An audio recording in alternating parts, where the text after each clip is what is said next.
में जैसी घटना होती है, वहां पर लोग जो होते हैं वो राष्ट्र के स्तर पर जुड़े होते हैं। अब अगर राष्ट्र के स्तर पर अधर्म हुआ है और उसके आप भागीदारी हैं, या फिर आपने उस अधर्म में भागीदारी तो डायरेक्ट नहीं की है लेकिन उस अधर्म के खिलाफ बोला नहीं है, तो जो उसके दुष्परिणाम होते हैं वो आप पर या आपके आने वाली पीढ़ी पर अवश्य पड़ते हैं। इसके बारे में तो हम डिस्कस करेंगे, लेकिन यहाँ पर एक प्रश्न लोग ये भी सोच सकते हैं दार्शनिक स्तर पर कि वहां पर इतने लोग थे लेकिन उसमें से 26 लोगों की जान गई, क्या इन 26 लोगों ने पिछले जन्म में कुछ ऐसा किया था जिसकी उन्हें सजा मिली है? तो साथियों, इसका उत्तर है बिल्कुल नहीं, क्योंकि जिस प्रकार से मैंने राष्ट्र के स्तर पर जो सहकर्म के नियम को बताया है वो यहाँ पर लागू होता है, उनके अपने कर्म यहाँ पर लागू नहीं होते हैं। इसलिए यदि कोई आपको बोलता है कि उन 26 लोगों की जान इसलिए गई क्योंकि उन्होंने पिछले जन्म में कोई पाप किया होगा, तो ऐसा बोलने वाला व्यक्ति कायर है, संवेदनाहीन है और उसको नहीं पता है कि कर्म सिद्धांत कैसे कार्य करता है। जब भी आप किसी के दुख को उसके पुराने जन्म की सजा मानकर इग्नोर करते हैं तो ये आपकी कायरता को ही दिखाता है,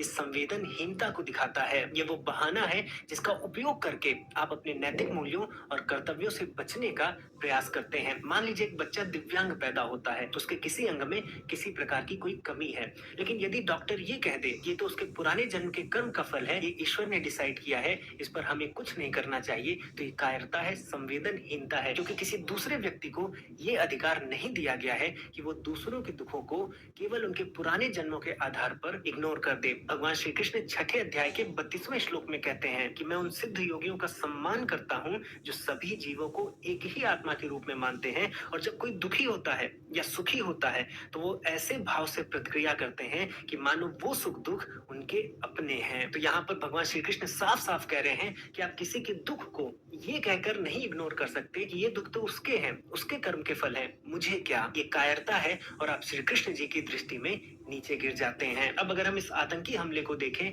तो हमारे राष्ट्र के स्तर पर हमारे इतिहास में जो जो अधर्म हुआ है, यदि उसके विरोध में कुछ नहीं बोला गया तो उसका ये परिणाम निकला है जिसको हमारे ही देश की जनरेशन आज भुगत रही है। चाहे वो 1947 के समय पार्टीशन में करप्शन हो, या फिर जब सरकारें अलगाववाद को लेकर, जातिवाद को लेकर वोट बैंक के लिए लड़ती हैं, या फिर एक मजहब, एक समाज दूसरे समाज पर अत्याचार करता है और आप अपने अध्यात्म, अपनी शांति के लिए इन सभी मुद्दों पर चुप रहते हैं, तो इसका परिणाम, चूंकि आप राष्ट्र स्तर पर सबसे जुड़े हुए हैं, तो आप पर, आपके बच्चों पर, आपके आगे आने वाली पीढ़ियों पर अवश्य पड़ेगा। सामूहिक कर्म, कलेक्टिव कर्म ऐसे ही कार्य करता है। तो केवल ज्ञान से कि आत्मा अमर है, शरीर नाशवान है, या फिर धर्म का आचरण व्यक्तिगत स्तर पर कर लेने से सुरक्षा नहीं होती। आपको अधर्म के विरुद्ध समय समय पर आवाज उठानी पड़ेगी। जैसे आप अर्जुन का एग्जाम्पल लीजिए, तो पांडव और कौरव दोनों से जुड़ा हुआ था, इसीलिए श्री कृष्ण जी कहते हैं कि